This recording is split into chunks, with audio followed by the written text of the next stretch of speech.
अस्सलाम वालेकुम, मेरा नाम सैयद मोहम्मद अहमद है। मैं अपनी एक लाइफ़ का एक्सपीरियंस शेयर करना चाहता हूँ आप लोगों से।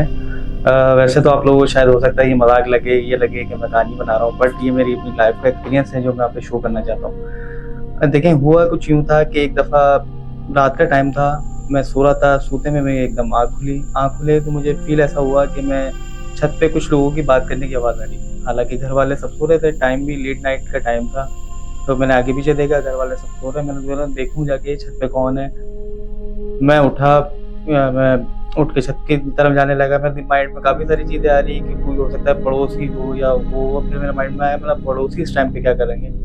मैं छत पे गया, छत पे जाने के बाद मुझे ऐसा फ़ील हुआ कि कोई चीज़ है जो रोक रही है मुझे जाने के लिए, मगर फिर भी मैं चला गया। अब ज़ाहिर है होता है बंदा कि देखकर तो आए, एक्साइटमेंट भी एक हो जाती है। तो छत पे मैं गया हूँ तो मुझे सामने बिल्कुल एकदम सीढ़ी के जब आखिरी में तो 2 बिल्लियाँ एकदम खड़ी हुई। बिल्लियों को मैंने देखा, बिल्ली ने एकदम मुझ पे हमला कर दिया। हमला करा, मैं एकदम पीछे जाके गिरा, मेरी चीख निकली, मैं बेहोश हो गया। अब मेरी आँख जब खुली तो मेरी मदर जो थी वो मुझ पे दम कर रही थी, फादर वो कर रहे थे, उठाने की कोशिश कर रहे थे, मैं अपने बिस्तर पे था। मैं उठा तो मुझे पता लगा कि ये ऐसा-ऐसा हुआ था। उस टाइम पे मुझे कुछ भी याद नहीं। बहरहाल रात का टाइम था, मदर ने फादर ने अपने पास सुला लिया मुझे। मैं सो के अगले दिन उठा तो बहुत तेज़ बुखार में था मैं।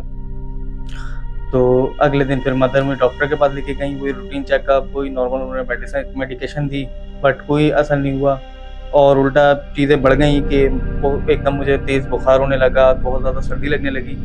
फिर पूरा एक दिन देखा कि चलें मेडिसिन खिलाते हैं, चेक करते हैं। फिर नेक्स्ट डे फिर यही हुआ, डॉक्टर के पास गए, उन्होंने मेडिसिन चेंज करी बट कोई भी फ़र्क नहीं पड़ा। तो डॉक्टर ने कहा कि मुझे कोई डाउट्स हैं, इनके टेस्ट करवा लें। तो पहले 1-2 टेस्ट करवाए, टेस्ट की रिपोर्ट्स क्लियर आई, फिर सेकंड टेस्ट करवाया, उसकी भी रिपोर्ट जो है वो क्लियर आई।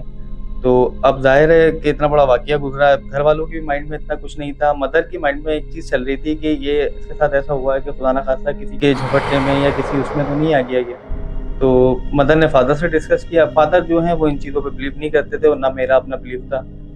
हालाँकि बात कोई इतनी पुरानी नहीं है, 2 साल पुरानी बात है। तो मदर ने फादर से कहा, फादर ने आई-गई कर दी बात कि नहीं-नहीं ऐसे नहीं हो जाता है, बच्चा है छोटा, हो जाता है, बीमारी हो जाती है और चीज़ें हो जाती हैं।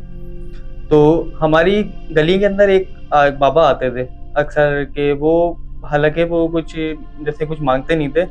अगर कोई अपनी खुशी से वो पैसे दे दे या कुछ दे दे, तो वो खुशी-खुशी लेके वो चले जाते थे। मतलब वो कुछ रिक्वायरमेंट किसी से नहीं करते थे, ना किसी का दरवाज़ा बजाते थे। वो आते थे, कोने पे बैठते थे, जो लोगों को उनको देना होता था अपने हिसाब से वो दे दिला के वो अपने चले जाते थे। तो इत्तेफ़ाक यही हुआ कि मदर वहाँ से गुज़र रही थी, तो मदर ने सलाम दुआ करी, तो उन्होंने खैरियत पूछी मदर से, तो मदर ने बताया कि ऐसा-ऐसा मेरे बेटे की तबीयत साइड नहीं चल रही है, हम लोग बहुत परेशान हैं, टेस्ट-वेस्ट भी करवाए, तो रिपोर्ट जो है वो बिल्कुल नॉर्मल आ रही है, मगर पता नहीं चल रहा है कि इतना बुखार क्यों है और 2-3 दिन गुज़र गए मगर कोई उसका रिज़ल्ट सामने नहीं आ रहा है। तो उन्होंने कहा कि अपने बेटे को आप नीचे लेकर आओ। मदर ने फिर एक दोस्त को मेरे बुलाया, वो नीचे लेकर आए मुझे। तो उन्होंने मेरी आँखों को देखा इस तरह, मतलब आँखों का ये उठा के उन्होंने देखा। उन्होंने मुझसे पूछा क्या हुआ था? मैंने उनको बताया कि ये हुआ था मामला। कह रहे हैं ठीक है। उन्होंने कोई चीज़ दी, उन्होंने मदर से बोला कि आप 1 गिलास में पानी लेकर आएँ, उन्होंने कोई दम किया, मदर ने वो दे दिया। अब वो पानी तो मैंने पी लिया, पानी पिया, मैं सो गया।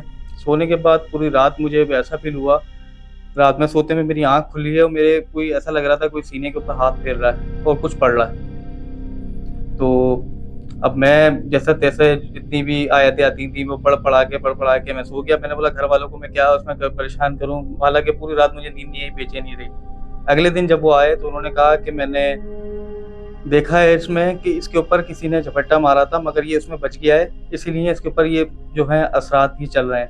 तो इनको बोलें कि पाकी का बहुत ख़्याल रखें और कोशिश करें जब तक इनके साथ मामला चल रहे हैं, जब तक ये अकेले ना रहें। ये इनके साथ कोई ना कोई घर में होना चाहिए, बिल्कुल ये अकेले ना रहें, पाकी का ख़्याल रखें, खुशबू से बचें और अगली बार कभी भी ऐसा हो कि रात के 12 बजे के बाद छत पे ना जाएँ। तो बहरहाल उन्होंने पढ़ने के लिए दिया, मदर को भी दिया, मुझे भी दिया। उन्होंने कहा कि घर की आप अपने सफाई रखें, सब चीज़ें रखें। तो अल्लाह-अल्लाह करके ये चीज़ें तो हुई सेट। बट अब वो तो वाक़या हो गया, अल्लाह का शुक्र है मैं सेट भी हो गया, मगर अभी भी जब एक चीज़ बंदा इंसान एक चीज़ से गुज़रता है ना, तो बहुत सारे उसके एक्सपीरियंस फिर होने लगते हैं। जैसे मैं ऐसा अक्सर होता है कि कभी ऐसे छत पे जा रहा हूँ, लाइट नहीं है, तो ऐसा मामला है तो मुझे फ़ील होता है कि छत पे मेरे अलावा कोई और भी है। एकदम से स्मेल आने लगती है, अच्छी-अच्छी सी खुशबू आने लगती है। जब मुझे ऐसा लगता है कि खुशबू आ रही है तो मैं खुद पीछे चला जाता हूँ, क्योंकि देखें एहतियात बेहतर है इलाज से। एक एक्सपीरियंस था मेरी लाइफ़ का छोटा-सा, अब तो मैंने सोचा कि मैं शेयर करूँ ऑन कैमरा कि कभी भी अगर आपको ऐसा फ़ील हो कि कोई आवाज़ आपको आ रही है और आपके घर वाले जो हैं वो सो रहे हैं और आपको देखना चाहिए, तो कभी भी ऐसा ना करें। क्योंकि बहुत सारे इसमें ऐसे लोग होते हैं जो वही दूसरी मख़लूक़ होती है, जो हमारे अलावा भी बहुत सारे लोग हैं जो हमारे साथ हैं, अभी भी इस टाइम पे मौजूद होंगे, आपके साथ भी मौजूद होंगे। तो इसमें आप एहतियात करें कि ऐसा ना करें काम, और बस कि जब एक आपका टाइम है, रूटीन टाइम है, उस टाइम पे आप जाएँ, वहाँ से होके फिर एक्स्ट्रा किसी टाइम में रात लेट नाइट, या घर वाले अक्सर कहते हैं कि मगरिब के टाइम, इस टाइम पे आप छत-वत की ऐसी कोई जगह पे ना जाएँ जो ये मेरी लाइफ़ का एक बहुत बड़ा एक एक्सपीरियंस गुज़रा है। अब पहले तो बड़ा कॉन्फिडेंट था मैं, जैसे ऐसे ही छत पे चला गया, बट अब मुझे ऐसा फ़ील होता है कि किसी को कोई और चीज़ से जिसको डिस्टर्ब नहीं करना चाहिए। ज़ाहिर है अब वो मेरे सामने अपने रूप में नहीं आए, वो बिल्लियों के रूप में आए, एकदम उन्होंने मुझ पे हमला किया, मगर ये अल्लाह का शुक्र है कि मुझे उन्होंने कोई बड़ा नुकसान नहीं दिया। वक़्ती तौर का हुआ, बीमार हुआ, वो तो शुक्र है कि वो बाबा थे जो उन्होंने आके दम-वम कुछ किया, कोई मामलात किए, तो उससे अल्लाह का शुक्र है मैं सेट हो गया। हालाँकि वाज़ेह तौर पे तो उन्होंने नहीं किया, कि मदर ने बोला कि ये बात देखें, बाहर ना हो, बेटा है हमारा, जवान है, कल को फिर बात फैलती है और ये चीज़ें होती हैं। उन्होंने बड़ा साइड रह के ये चीज़ें की, मगर पता लगता था कि कोई ना कोई मामला चल रहे हैं, क्योंकि जो मेरा उस रात का एक्सपीरियंस गुज़रा, वो बहुत बुरा मेरा एक एक्सपीरियंस था। तो ये है कि मैं आपसे कहना चाहता हूँ कि इस मामले में बड़ी एहतियात की जाए, और कोशिश करें कि कोई फालतू टाइम में, ऐसे टाइम में कोई ऐसा काम ना करें, ना कोई छत पे जाएँ। पाकी-नापाकी का बड़ा ख़्याल रखें, कोई पेड़ हो, कुछ हो, तो वहाँ पे आप वॉशरूम कोशिश करें कि वहाँ ना करें, और अगर बहुत ज़्यादा मजबूरी है, कुछ ऐसा मामला है, तो आप वहाँ पे इजाज़त लें, क्योंकि बहुत सारी ऐसी चीज़ें होती हैं जिनको हम नहीं देख पाते, मगर वो आपको देख रही होती हैं और उनका वजूद है। तो ये मेरी लाइफ़ का एक छोटा-सा एक्सपीरियंस था, तो मैंने सोचा कि आप लोगों से ऑन कैमरा शेयर करूँ।